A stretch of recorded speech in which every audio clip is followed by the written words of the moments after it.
And Tobias drills it! Sixers up one! Embiid fakes, Embiid down the lane!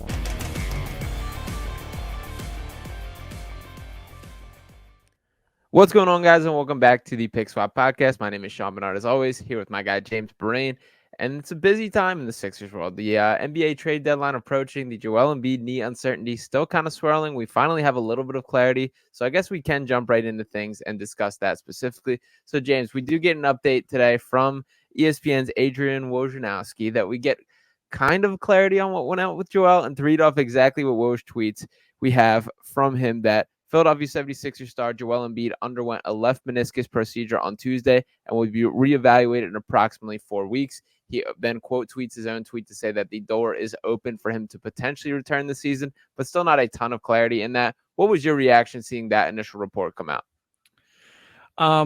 It's just as vague as everything has been the entire time, basically. Yep. I also love that they are only ever referring to this as a procedure, not as surgery. If you have been paying attention this entire time, I would ask you guys to go check to see how many times they've called it a surgery, and the answer would be 0 times. So it's interesting that the way that they're wording all of this, it seems like the semantics are becoming very important to them for whatever reason. This is good news, though, in compared to what the outcome may have been. It is also, again, kind of weird that they keep like alluding to the door still being open on this season. What does that mean? Why are we having a 4 to 6 week recovery time, or the next time they're going to be evaluating him is in a month, but then also maybe the door remains open, meaning there is a chance for it to be closed on the season and him for just very strange the way that they've gone about this, whether that's whether the reason for that is real or them just wanting to be vague. It's weird, but we are less than 48 hours to the deadline. So there's going to have to be a serious decision made over the next couple of days. Yeah, and definitely agree with the vagueness is very frustrating to me. I think it's a poor look for everyone that I think, frankly, it would just be a better look for everyone. It was just very upfront, even if the situation, and this is how I'm honestly reading between the lines, feeling out the tea leaves, and what I kind of believe the full situation is that the expectation is Joel Embiid will be back before the end of this year, but they don't want to fully commit to that in case something goes wrong in the rehab, whatever the case. We know that there's long dating knee issues and meniscus issues specifically in Joel. I don't understand the lack of commitment to what the exact procedure is, or just saying that he got surgery. I don't understand why that's an issue whatsoever, but I will note just like a couple dates here that Sham's now throwing out, that it seems likely more in the 6 to 8 week return time that they will be targeting. And that's obviously dependent on how his knee responds to that return to play process. But a couple dates to keep in mind here. So the All-Star break is between February 15th and February 21st. 4 weeks from today would be March 6th. 6 weeks from today would be March 19th. 8 weeks from today would be April 2nd. And the start of playoffs would be April 20th. So there's potentially 18 days into what would be 8 weeks post-surgery for Joel and the actual playoffs. There's 7 games that the Sixers have to play during that time frame for a potential ramp-up process. So it does feel like the door is open. Is that what your kind of level of confidence is, James? Are you feeling like we are going to see Joel Embiid in a Sixers uniform again this year? Yeah, I don't think that they would be going through all of this if it weren't that way. It would have been a very easy, and like as much as it would have been disappointing to see the season like essentially end at this time, it would have been like, from an outside perspective, would have been like the year to do it, right? Yep. Everyone's on 1-year deals. They're really like, they're not in a situation where they're all in one way or another. Like this does kind of feel like some sort of gap year, just the way that it's kind of all come together with the technically mid-season trade with Harden and everything. So if there was a time to like punt a season, if there was a time to allow Joel to do whatever he needs to do to get fully healthy, this would have been the year. So for them to be angling this towards Joel's going to be back in 6 to 8 weeks, which again, I think that was all kind of our expectation to begin with. We did have, the conversations of whether or not that was going to be a longer term injury. And I did listen back to that podcast over the weekend, actually. And listening back, I was like, I was way too confident. And about that, and like it was at the time where we really didn't know one way or Yeah. another, and I was like, oh shit, I was super wrong about that, and I was down bad for a minute. But 6 to 8 weeks, like that's fine recovery time. They need to stay afloat. So if that's the case, they need to go make a trade that's going to help them stay alive over the next month and a half to Yeah. 2 months, because they do not look good otherwise. So they're in a precarious situation, to say the least. But if Joel's on the court, you have a chance. So it would be nice to see them kind of make some moves here to potentially help them stay alive and go deep into a playoff run. Because if he's this isn't rest, quote unquote, but it's a rehab. It's resting. It's him not playing basketball for the next 2 months. Like, we are honestly okay with that fact, right? Like, I think it's not a bad thing for him to get off his feet for the most part for 6 weeks in the middle of his season, to hopefully then get in shape, and then playoff comes around and hopefully he's like back towards that peak, as long as he's feeling healthy. So I don't hate it. They do have to try to keep themselves above like a play-in spot though for the time being. Yeah, within that top 6 seeds. If they fall to the 6th seed, that's absolutely fine with me.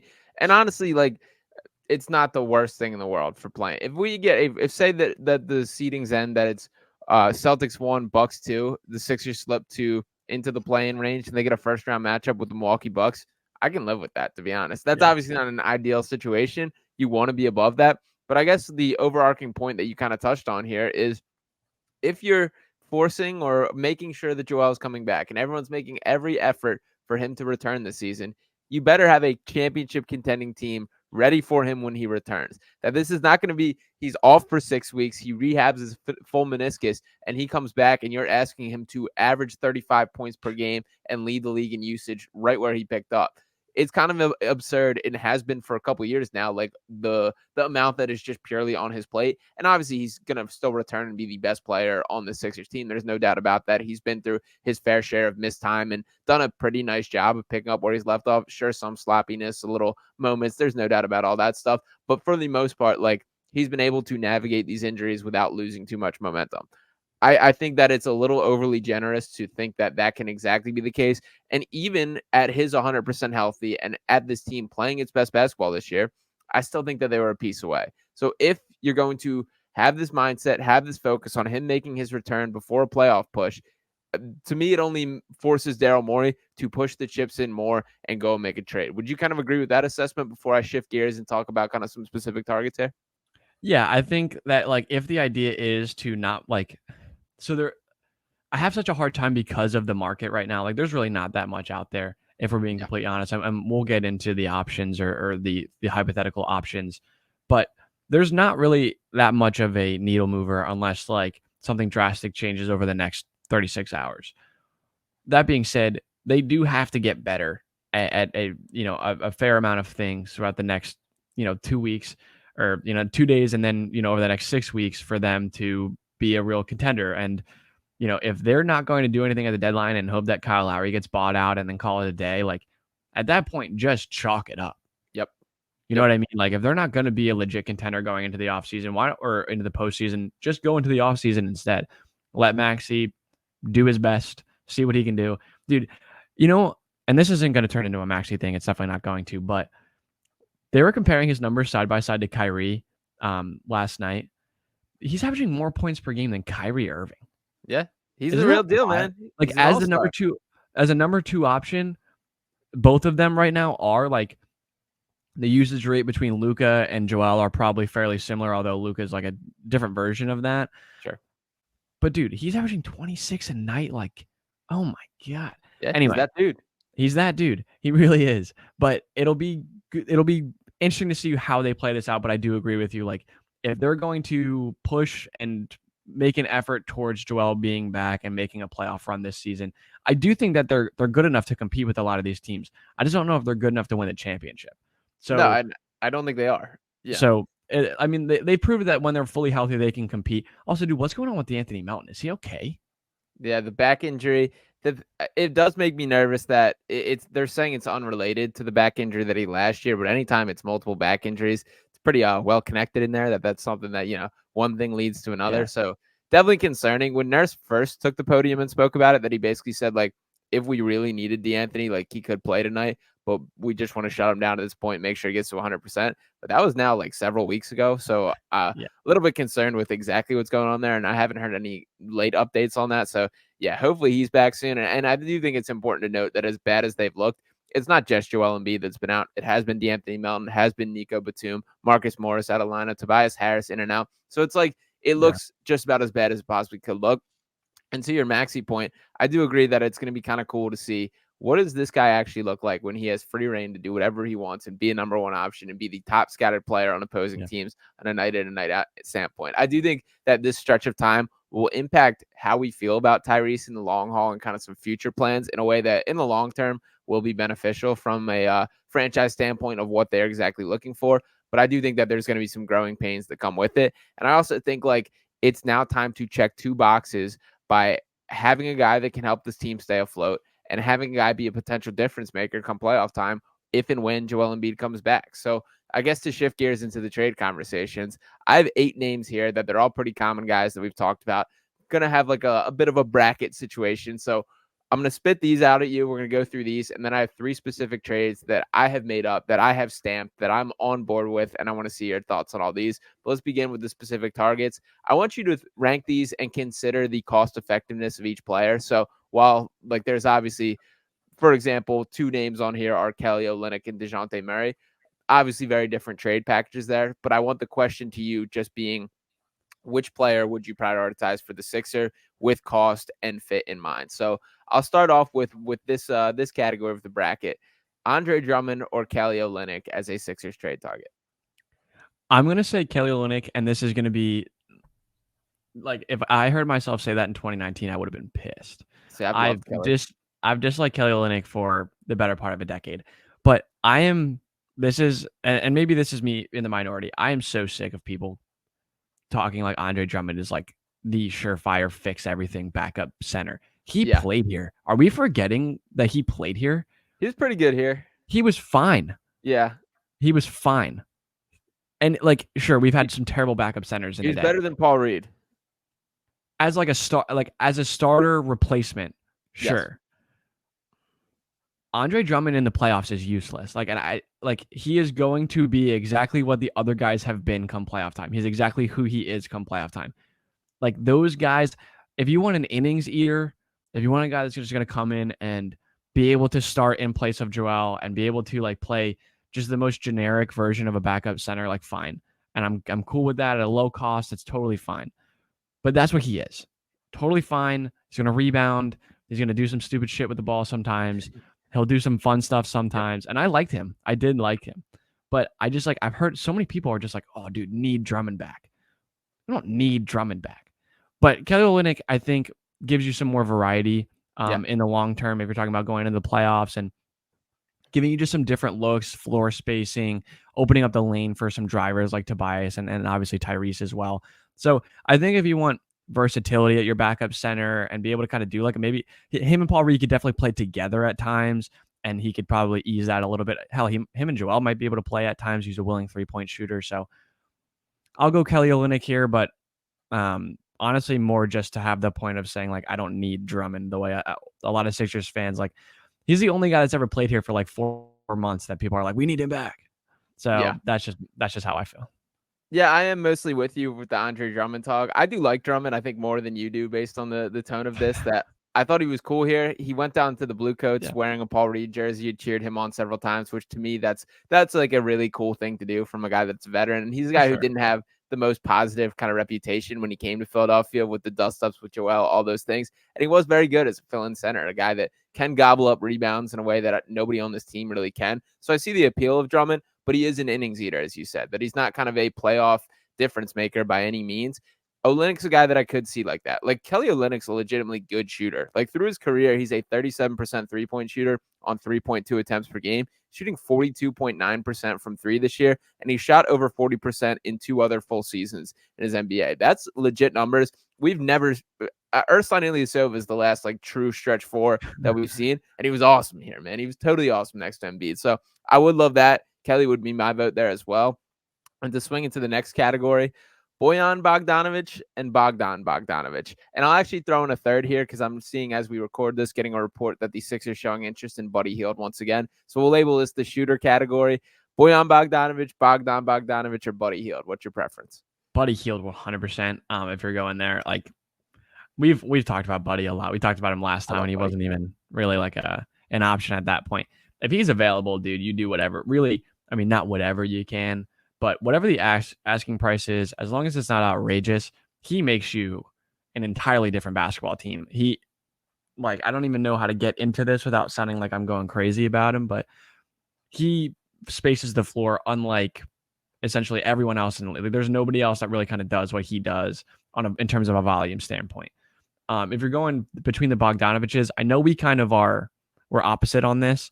I like Bogdan Bogdanovic better. I just think that guard wise, they could use that.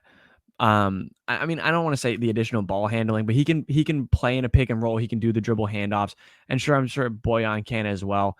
I think it's more of just like I like the way that Bogdan plays a little bit better than I do Bojan. That's just personally. I think he looks more like a basketball player, and that's just me being surface level with the two of them. But personally, I think Bogdan fits a little bit better. He could play it, those 2-3 positions rather than more like the 3-4, which I guess they could use some depth at the 4. Yeah. But in my opinion, I'd go Bogdan, but I think either way, they would both be helpful. But if we're going between the 3, Buddy Hield, and I think that there's a fair margin between Buddy and the other 2. Interesting. I'm a Bojan guy. That I'll take Bojan out of the 3. I would have Buddy as my number 2, and I have Bogdan as my number 3. I love Buddy as well. I'd be absolutely happy. I like the size in Bojan. I also think he's a far better defender than he gets credit for. Like, I get he's 34, he's past his prime, but he's not what he once was. And even what he once wasn't a lockdown defender by any means, but he's competitive, dude. He competes. Like, there's a high level of energy that I've even seen a little bit this year in a Detroit Pistons jersey, which is tough to kind of praise. The fact that he's still at times, I've seen a competitive spark that this year in him. That speaks to me as a guy that can contribute to a championship contender. He's a 20-point per game scorer this year, and he would immediately be the best shooter on this team with a little more. Buddy would as well. All 3 of these guys would, no doubt about it. So that's kind of a same category there. But from a volume and efficiency, Tyrese is up there. His numbers taking a little bit of dip. He's down to 38.4% from 3. That's still very good. I don't mean to diminish that, but he was over 40% the past 2 seasons. So seeing a little bit of a dip, which happens when there's more volume. I would love to add any one of these guys. Bojan would be my preference there, but we'll be interested to see. I will slide to we're getting into more of the needle moving category now, I would say. And these are names that might be, frankly, out of Daryl Morey's either price range or desire, whatever you want to put it, but guys that I still think should be talked about very heavily. We'll start with DeJounte Murray versus DeMar DeRozan. What's your thought process on those 2? So I've actually turned a corner on DeMar, and I'll give you a couple reasons.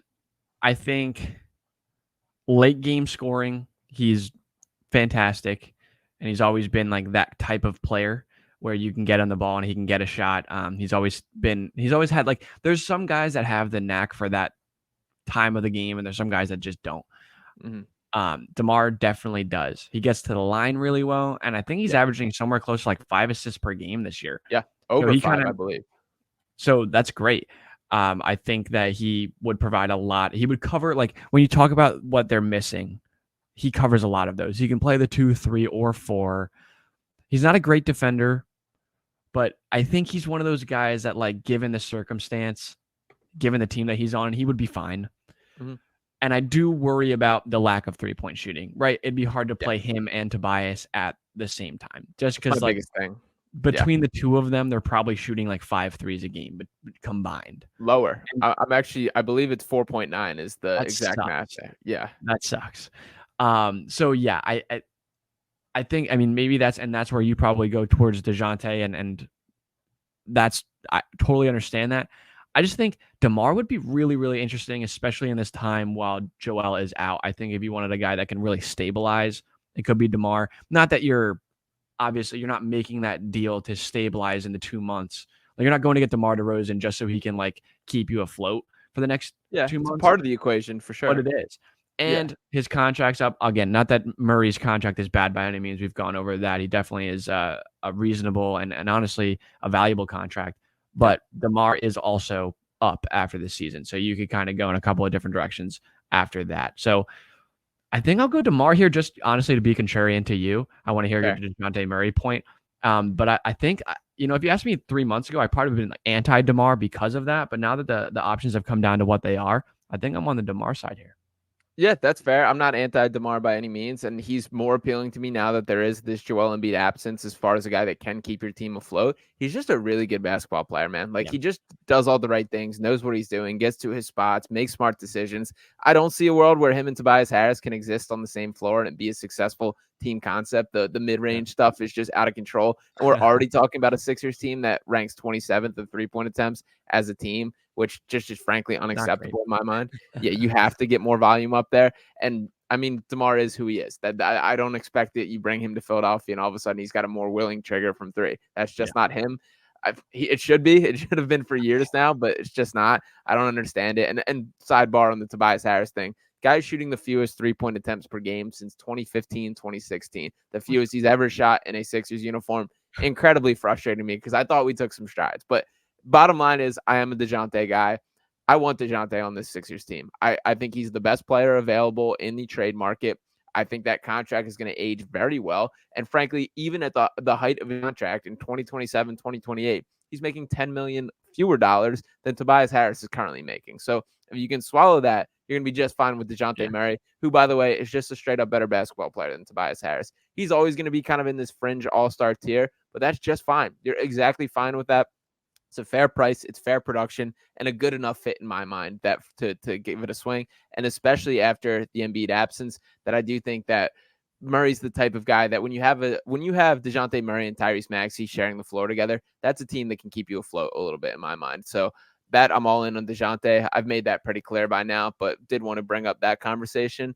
The last one out of the four before we get into the playoffs of this bracket here, we have Malcolm Brogdon and Alex Caruso. Dude, Caruso by a lot. Interesting. You'd have to probably, in terms of like the draft capital, I know that they want a lot for Caruso. So if you're gonna make a trade, like you make it in spite of that. Brogdon, like I feel like Brogdon just like I don't really know what I don't like about him. Maybe it is the Celtic thing. Maybe it is that he makes like $20-some million over, the next couple of years. I think he hates the Celtics now, by the way, if that helps you at all. Yeah, maybe. And like, maybe there is like some value to that, but there's always just that thought in the back of your mind, it's the Al Horford thing. Yeah. But like Brogdon, I don't know. I like Caruso a lot. I really do. I think defensively, like he brings a layer to your defense and an energy. Like Brogdon feels like I could fall asleep watching Malcolm Brogdon. You know what I mean? Getting you 20 and 8 though. He might. Yeah, no, he might. And it's not disrespect. It's just like you could take a nap. Like Malcolm Brogdon would be like my grandfather's favorite player. And that's fine. That's great. There's definitely a lot. There's something to be said about that. But like Alex Caruso comes in with like high energy constantly. Like he's a guy that swings games based on how he impacts the game energy wise. Steals, diving on the floor. Like that to me, everything about, compare the numbers. I'm sure that Brogdon has better numbers at this point. Caruso isn't a willing 3-point shooter, which is frustrating because he's a good shooter, but he's not going to let it fly constantly. But he's a guy that you can place with basically anyone that is in any rotation, and he's going to impact that rotation, that lineup positively. I think that he's a winning player. I think he does a lot of really great things.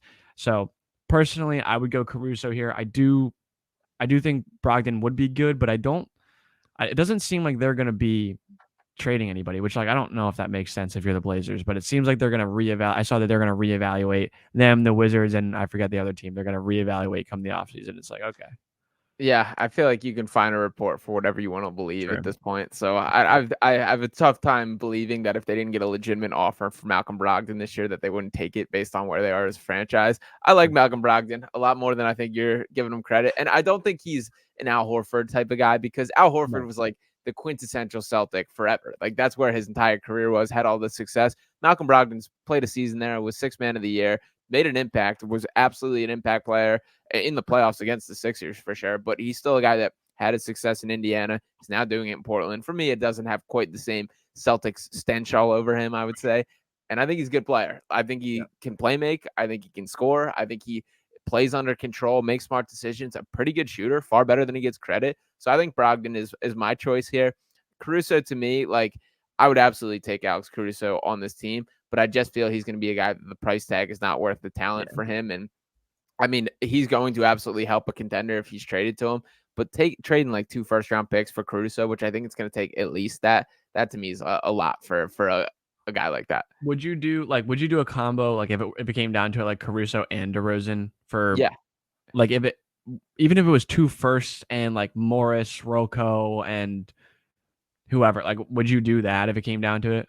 Yeah, I could be talked into that way more. I still I think I fundamentally have an issue. I don't think DeRozan can exist on a team that Tobias Harris is on. So I think like I'm only doing that deal if Tobias is getting sent out. I have less optimism. Think he does, though. Like I don't think he does either. I don't think that he's even on the market. Like I think the Pistons thing is all fake. I don't think that Tobias is on the block at all. Yeah, I unfortunately agree. I think Daryl Morey's looking at the 40 mil cap hit popping off the books this summer, and he does not want to move him for a guy that could bring in more or lingers for longer. That's what I think the mindset is. I don't agree with it, but that's kind of me reading the situation as well. So yeah, frustrating there. So we got your 4 from this list. I guess let me just ask you to power rank out of these 4 that moved on here. If you have to rank DeMar DeRozan, Kelly Olynyk, Buddy Hield, and Alex Caruso as your top 4 Sixers targets, how would you rank those? All right, so if I'm taking into account all things considered, I think I'm going to go Buddy. So I don't know if that's surprising or not, but I think I'm going to go Buddy just based off of, like, it's going to take too much to get to Caruso. Yeah. DeRozan isn't like a seamless fit, and Kelly Olynyk is like a secondary player. Like, he's not a starter. He's not, like, his impact may be felt, but it's going to be marginal. I think I'd go Buddy Hield just based off of how he evolves the offense, how he helps all parties essentially between Tyrese. I'm getting some spacing there.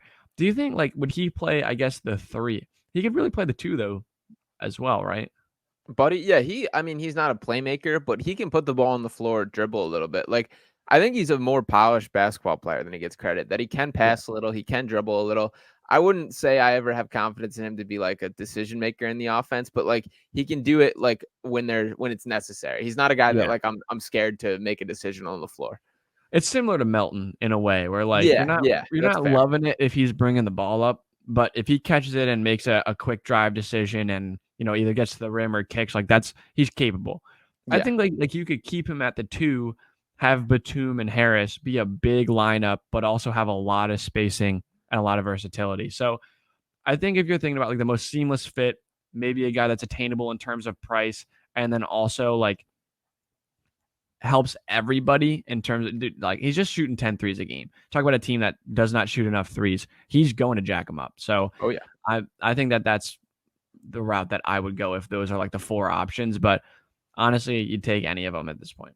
Yeah, absolutely. And I am thrilled to see the report from Jake Fisher that there is interest there. So let's slide it. I have 3 trades that I want you to take a look at, and then I'll get your thoughts on each, and then we can rank them here.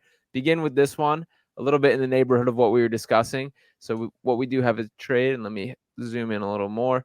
We got Tobias Harris, a 2024 second-round pick, a 2026 first-round pick, and a 2028 pick swap in exchange for DeMar DeRozan and Andre Drummond. How do you feel about that?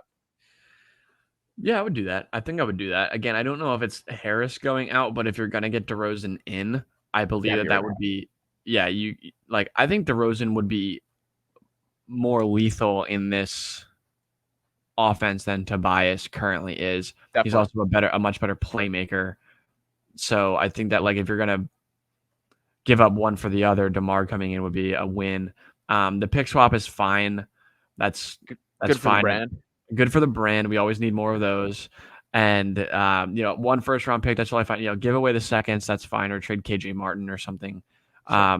And then, you get your backup center as well and make the entire Philadelphia population happy by bringing Andre Drummond back. Yeah. All right. That was quick and easy there. And also, by the way, very much looking forward to the KJ Martin getting flipped for a second. I don't hate KJ in the way that I think. Yeah, I just don't see it. I don't know. Like Terquavion Smith, that's my guy. He's a better basketball player by the way, Turk is hooping No. in every opportunity he's getting. Yeah. That Nets game, that was a blast. And Yeah. you know what can really make it known that he's a shooter? He airballed his first 3-point attempt and then went to hit 5 consecutive threes right after. And I was like, that's the dude right No there. conscience, dude. He's just letting them rip. He's letting them fly and like from anywhere. Yep. And it's like he comes in and he's just like it looks like I'm he's been shooting. itching to play. Like he's just like I Yeah. cannot wait to shoot this basketball, which is an awesome like trait to have. I love it. I love Turk, but I don't think he's quite the difference maker just yet. Not quite yet. See if we can get one in this trade. All right, so 3-team deal here. I think you're gonna like this one. 3-team deal. We got the Sixers returning Malcolm Brogdon and Bojan Bogdanovic. Actually, two guys that you don't specifically like. So I don't know if you like this one. The Pistons walking away with Tobias Harris, a 2026 first-round pick from the Sixers, and a 2029 pick swap from the Sixers. The Trailblazers walking away with Joe Harris, a second-round pick, a first-round pick from the Sixers, and another second-round pick. So the only reason I tossed in that second, that's Portland getting him back. A decent bit of draft capital here, but you do walk away with Brogdon and Bogdanovic. You have an additional season of Brogdon after this. There is some cap relief for both teams. And Bojan, by the way, has one of the more cap-friendly numbers for next year that he is on a team option for, I believe it's $2.5 million right now, which is pretty absurd. Or that's all the guaranteed cap hit. I'm sorry. But anyway, your thoughts on the deal as a whole? Yeah, I like where it's coming from. I do worry like 2 firsts seems like a lot for this. Just I feel like they want to be able to stack those come the summertime. I do like that. Maybe like if you could recoup a pick or two, not first, but like maybe a second in that deal from whomever. I love the Pistons getting Tobias. It just seems so like Perfect. Yeah. Joe Harris, I forget it. Yeah. I forget that he exists a lot. I forget that Joe Harris, like I saw him the other day and I was like, what? But yeah, I don't mind that. That adds a lot of layers to this team. So if you're looking to again keep yourself afloat for the remainder of this year or the remainder of the time that Joel is out, and then kind of give yourself some firepower come the postseason, like Brogdon can, he can come off the bench. He's proved that, he can kind of probably also play next to Tyrese and take the ball out of his hands a little bit to help him, be more of a catch and shoot guy or set him up in different ways. So definitely don't mind that at all. I do worry about the picks, though. That's the only thing. Yeah, maybe a little pick happy there from my end for putting that all together. But I do think I that's what moves the meter on all these deals to me is that none of these teams are trading specifically for Joe Harris or Tobias Harris. Yeah. You're recouping the draft pick, even the Pistons who somehow have interest in Tobias. But yeah, who wouldn't want an assassin scorer, James? It's true. We say it all, they're rare. They don't come often. But final trade here, and this is my swing for the fence, my preference, what I want the Sixers do here. DeJounte Murray come home to Philadelphia in exchange for Marcus Morris, Jaden Springer, 2 first-round picks, and a pick swap. Thoughts, James? Yeah, if that happened, I'd be pumped. I can't lie to you. I think that would be an awesome trade. I think Jaden Springer's been playing well, so I also think that he deserves to go play for a team that's not super good and could help and get some more significant time. If that's what it takes, dude, I'm doing that 10 out of 10 times. I think that he's good enough to make that move. It's good enough to keep you, again, afloat for the remainder of this Joel absence while also giving you some, dude, he brings you some firepower in the, in the postseason, and he's another energy guy as well. So yeah, dude, if that's the deal, I would do that for sure. I think the Hawks accept this too. I think they take 2 first-rounders and a pick swap. Plus, I do think Springer has at least played himself into an intriguing player for another team. Then I've been happy to see him succeeding of late. I do think that he's going to be a relatively solid rotational player over the course of his career. I'm not buying into the stock quite as much as I think some people are that I think he's going to be fine. He's going to be a rotation player. He's never going to be like an Alex Caruso level rotation player. He'll be better than Matisse Thybulle. I'll go to that level. I think he'll be more playable than Matisse Thybulle on a full-time scale. He plays with a confidence that Matisse never had. And I think you can look at them kind of similarly as far as, defense first players, the way that they are. That's where their calling card likely always going to be. But Matisse, it always felt so hopeless on offense. I don't quite feel that way about Springer. I do wish he could jump off of 1 foot. It's clearly you see it, the way that everything's slower, the way he used to catch himself get there. I promise it's not that hard, man. You just have to do it. But I don't know. For Springer, Low-key Matisse was the same way. If you go back and look at anytime Matisse dunked the basketball, it was off 2 feet for sure. At least Springer looks like he he like wants to do something good on offense. He Mhm. he really tries hard to do the right thing on offense. He just doesn't always do it, and he dribbles into traffic and then like just like tries to bully his way to the rim, which like I like that quality about him. Matisse was just like adherent. He was like, get this shit out of my hands. Yeah. Like if it's There's not like a a catch deer and shoot three, I'm there's like done. a deer in headlights look in Matisse on the offensive end that I don't see with Springer at all. Yeah. No, he at least wants to. And he's just like he's kind of a hound. Like on defense, he's just Big time. like he's there. He was locking up. I don't want to say locking up. He was giving Luka a tough time. Yeah. He gives Trae Young a tough time. Like that's a that is hard to do. Guys in the NBA have a hard time with those guys, and he did a really solid job over the last week or so. We've seen him do some nice things. So I mean, I don't like you don't need to keep him. He's a great guy to have. Like he's the only like prospect of sorts that you have that's like worth trading for another team. So if he's the icing on top, why not? Yeah. And I guess to begin to wrap things up here, we are approaching the trade deadline. Daryl Morey, it would be an absolute mistake if you do not do anything here. That you have to make some sort of move to improve this team, both while Joel Embiid is out and to give them a fighting chance, assuming he returns to the court. If you go through this deadline without making any notable moves, and then your superstar, the reigning MVP, the guy that was running away with MVP, comes back to a team that has lost 15 of their last 20 games, has sunk down the standings, and he's going to be asked to do everything on the court once again. That's an absolute failure on Morey's part. I hope that we're not having those conversations. I'll be very frustrated if Thursday comes and goes and we see no movement on this roster, because I still feel, assuming Joel comes back, this team is not that far off from being a true championship contender. Just do whatever it takes to get them there. That's my final pitch. Yeah, I would agree with you. I think I also think it would be if you asked me a couple of days ago, I would have said I don't think there's much going on. But everything you've seen from Woj today, and these guys are saying they're going to be aggressive. It is not sure exactly what that comes out to be. I think it's going to depend on the market and what other teams are willing to do. But I think that they're putting their flyers out there right now. Like I think there is a chance. I don't know if it's the big move. I don't know if it's the DeJounte move. But if these guys become available, whether it's Bogdanovich, either one of them, whether it's Caruso or DeRozan or Buddy Hield, like these names are going to get shaken up a little bit over the next 24 to 36 hours. I think there's a chance that the Sixers walk away with at least one person, if not a handful of people that make a difference of some sort. I know said last week that they're going to do two little tiny things. I think that there's like those moves, like those types of moves, I think are still there. Like KJ Martin's going to get flipped for a second. They're going to use a second and a couple other picks to try to go get somebody else.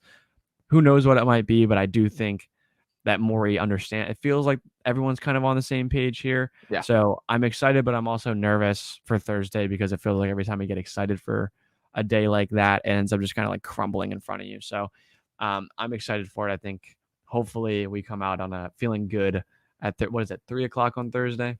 Yep. Yep. So I love it, James. Keep spreading the positivity in the I know atmosphere. this. I want nothing more than to be able to pop right back on this podcast and praise Daryl Morey and talk about how happy I am that he got the deal done. But we got to get to that point. So let's make it happen. A lot to go down until that time. Thank you guys for tuning in this episode. Let me know your thoughts on these deals in the comments, the players that you would prefer, your rankings in this overall conversation. Make sure you're smashing that subscribe button, hitting the like, and we talk with you next time right here on Pick Swap Media.